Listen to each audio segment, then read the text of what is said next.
Maraming mga tao ngayon na sila po ay masyadong pinagtitiwalaan ng kanilang kapasidad at ang kanilang abilidad. Magaling ako eh.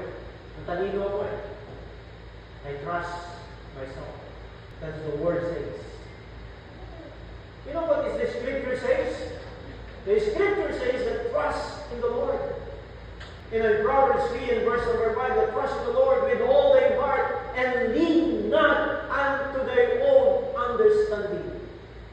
Ang ibig sabihin, matalino ka, magaling ka rin sa Diyos.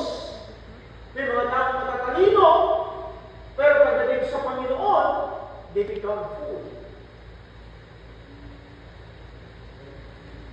Bakit?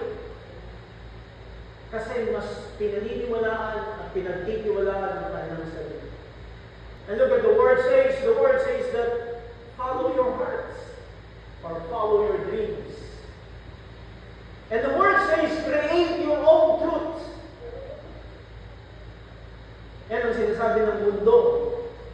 But look at Christ, what Christ says, thy word is truth. In John 17, verse number 17. Hindi ba ang mundo ay ganito ang kanilang sinasabi? Kung ano yung pinaniniwalaan mo, yun yung katotohanan. You create your own truth in your heart. And until now, even though you're a Christian, you have something that in your heart that you believe that is truth. Naniniwala ka na yan ang katotohanan, even though hindi yan ang sinabi ng salita ng Panginoon. So you believe your own opinion.